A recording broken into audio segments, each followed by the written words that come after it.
पालकमंत्री मंत्रिमंडळाचा शपथविधी सोहळा व खातेवाटप झाल्यानंतर महाराष्ट्रातील जिल्ह्यांचे नवे पालकमंत्री कोण असणार याची उत्सुकता सर्वांना लागून राहिली होती। तर सध्या चालू असलेल्या संतोष देशमुख हत्या प्रकरणामुळे बीडचे पालकमंत्रीपद धनंजय मुंडे यांना मिळणार का नाही यावर देखील मोठी चर्चा चालू होती। त्यामुळे नुकत्याच प्रसिद्ध झालेल्या पालकमंत्री पदाच्या यादीमध्ये नेमकं कोणाला स्थान मिळालेलं आहे, कोणत्या मंत्र्यांना कुठल्या जिल्ह्याचं पालकमंत्रीपद सोपवण्यात आलेलं आहे तेच जाणून घेऊयात आजच्या या व्हिडिओतून। नमस्कार, मी श्रेया आणि तुम्ही पाहताय महाराष्ट्र कट्टा।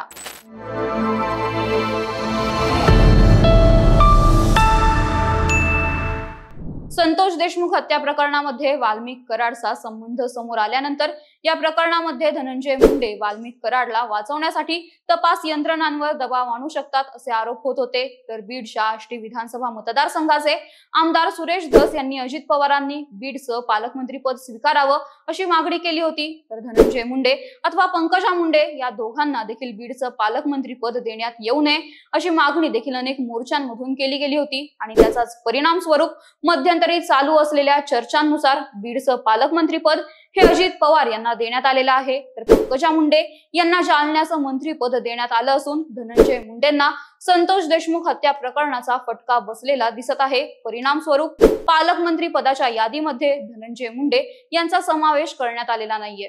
तर आपणच रायगड जिल्ह्याचे पालकमंत्री होणार असं भरत गोगावले अगदी छाती ठोकपणे सांगत होते। तसेच आदिती तटकरे यांच्या पालकमंत्री पदाला रायगड मधील शिवसेनेच्या आमदारांनी विरोध केल्याच्या देखील चर्चा होत्या। मात्र असं असून देखील रायगड जिल्ह्याचं पालकमंत्रीपद हे अखेर आदिती तटकरे यांनाच देण्यात आलेलं आहे।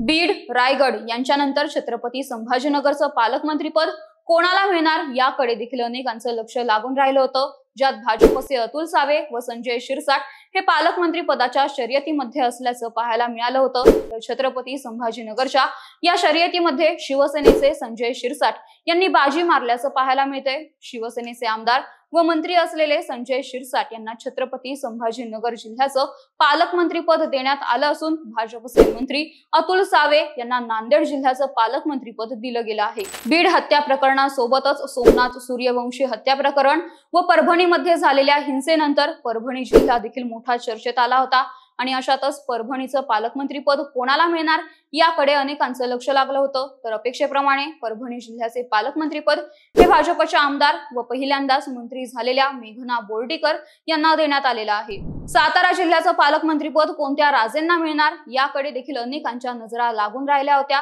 तर नुकत्याच हाती आलेल्या पालकमंत्री पदाच्या यादीनुसार सातारा जिल्ह्याचं पालकमंत्रीपद हे शंभूराजे देसाई यांना देण्यात आलं असून साताऱ्याच्या पालकमंत्री पदासाठी चर्चेत असणारं नाव म्हणजे शिवेंद्रराजे भोसले यांना लातूर जिल्ह्याचे पालकमंत्रीपद देण्यात आले आहे। तर अपेक्षेप्रमाणे पुण्याचे पालकमंत्रीपद हे अजितदादांनी स्वतःकडेच कायम ठेवले असून मागील महायुती सरकारमध्ये सोलापूरचे पालकमंत्री असणारे चंद्रकांत पाटील यांना यावेळी सांगली जिल्ह्याचे पालकमंत्रीपद देण्यात आलं आहे। तर पालकमंत्री पदासाठी चर्चेत असणाऱ्या या जिल्ह्यांसोबतच महायुती सरकारमधील त्रिमूर्ती अर्थात देवेंद्र फडणवीस, एकनाथ शिंदे व अजित पवार यांना कोणत्या जिल्ह्यांचे पालकमंत्रीपद देण्यात आले आहे ते पाहूयात। मुख्यमंत्री देवेंद्र फडणवीस यांनी व्यक्त केलेल्या इच्छेप्रमाणे त्यांना गडचिरोली जिल्ह्याचं पालकमंत्रीपद देण्यात आलं असून उपमुख्यमंत्री एकनाथ शिंदे यांना ठाणे व मुंबई शहर यांचे पालकमंत्रीपद देण्यात आले आहे। तर उपमुख्यमंत्री अजित पवार यांनी पुणे जिल्ह्याचे पालकमंत्रीपद आपल्याकडे कायम ठेवले असून बीड जिल्ह्याच्या पालकत्वाची जबाबदारी अजित पवार यांनी घेतलेली आहे। या सर्वांसोबतच या पालकमंत्री पदाच्या यादीतील एक विशेष मुद्दा म्हणजे यावेळी काही जिल्ह्यांना एक नाही तर सह पालकमंत्री देऊन दोन पालकमंत्री देण्यात आलेले आहेत आणि ते जिल्हे म्हणजे सर्वात पहिलं तर मुंबई उपनगरसाठी आशिष शेलार हे पालकमंत्री असून त्यांच्या सोबतच सह पालकमंत्री म्हणून मंगल प्रभात लोढा यांचं नाव जाहीर करण्यात आलं आहे। तर त्यासोबतच कोल्हापूरचे पालकमंत्री म्हणून प्रकाश आंबेडकर यांचे नाव देण्यात आले असून कोल्हापूरचे सह पालकमंत्रीपद हे पुण्याच्या पर्वती विधानसभेच्या आमदार असणाऱ्या व पहिल्यांदाच मंत्रिमंडळात स्थान मिळवलेल्या राज्यमंत्री माधुरी मिसाळ यांना देण्यात आलेलं आहे। हसन मुश्रीफ यांना कोल्हापूर सोडून वाशिम जिल्ह्याचे पालकमंत्रीपद हे देण्यात आलेलं आहे।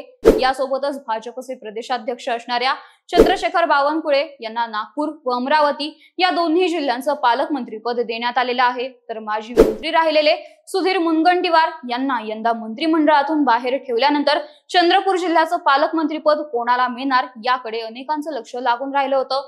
ज्यात चंद्रपूर जिल्ह्याचं पालकमंत्रीपद हे मंत्री अशोक उईके यांना देण्यात आलेलं आहे। यासोबतच इतर जिल्ह्यांचे पालकमंत्रीपद कोणाकोणाला देण्यात आलेलं आहे त्यावर एक नजर टाकूयात। अहिल्यानगर अर्थात अहमदनगरचे पालकमंत्री असतील राधाकृष्ण विखे पाटील, नाशिकचे पालकमंत्री असतील भाजपचे संकट मोचक म्हणून ओळखले जाणारे गिरीश महाजन, पालघर जिल्ह्याचे पालकमंत्रीपद हे गणेश नाईक यांना दिलं गेलं असून अपेक्षेप्रमाणे जळगाव जिल्ह्याचे पालकमंत्रीपद हे गुलाबराव पाटील यांना देण्यात आलेलं आहे। तर संजय राठोड यांनी यवतमाळचं पालकमंत्रीपद स्वतःकडे कायम ठेवलं असून रत्नागिरीचे पालकमंत्रीपद देखील पुन्हा एकदा उदय सामंत यांच्याकडेच राहिलं आहे।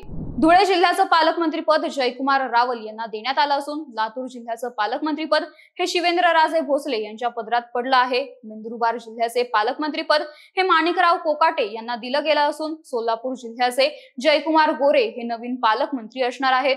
राष्ट्रवादीचे नरहरी झिरवळ यांना हिंगोली जिल्ह्याचे पालकमंत्रीपद देण्यात आलं असून जळगावचे असणारे संजय सावकारे यांना भंडारा जिल्ह्याचं पालकमंत्रीपद देण्यात आलं आहे।